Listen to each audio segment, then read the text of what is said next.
Welcome back everyone. नमस्ते सभी को। आज घटस्थ योगा श्रृंखला महर्षि घिरंड में हम जानने का प्रयास करेंगे शीतली प्राणायाम के बारे में। महर्षि कहते हैं कि यह अभ्यास सरल है लेकिन अत्यंत लाभदायक है और योगियों को सदैव इसका अभ्यास करना चाहिए क्योंकि इसके अभ्यास से अजीर्ण, कफ और पित्त की बीमारियां नहीं होती।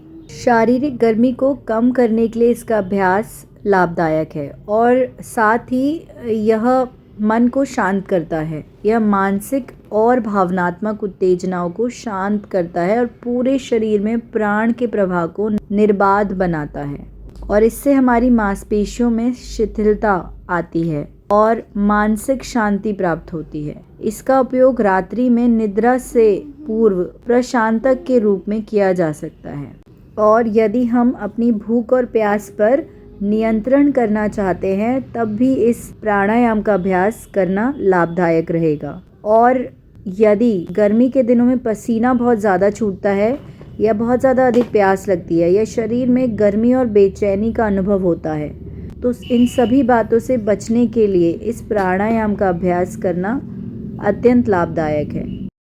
जो व्यक्ति शीतली प्राणायाम को सिद्ध कर लेता है उसे प्यास अधिक नहीं लगती, प्यास पर उसका नियंत्रण हो जाता है। गर्म से गर्म वातावरण में भी वह ठंडा रहता है और उस व्यक्ति का आंतरिक तापमान बढ़ता नहीं है और अधिक श्रम करने से भी शरीर में थकान अधिक देर तक नहीं रहती और आंतरिक विश्राम की अवस्था अधिक देर तक बनी रहती है। यह रक्तचाप और पेट की अम्लीयता को कम करने में सहायक है। चलिए अब विधि जान लेते हैं।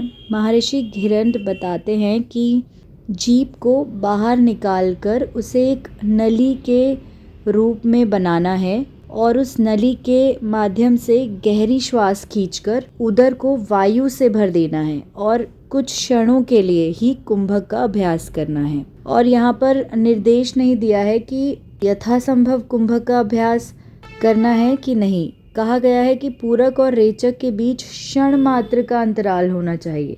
तो क्षण भर कुंभक के दौरान जीभ को अंदर खींचा जाता है, मुंह को बंद किया जाता है और फिर नासिका से श्वास बाहर निकाली जाती है। यह एक आवृत्ति होती है। ऐसे आप जितनी हो सके उतनी आवृत्ति कर सकते हैं।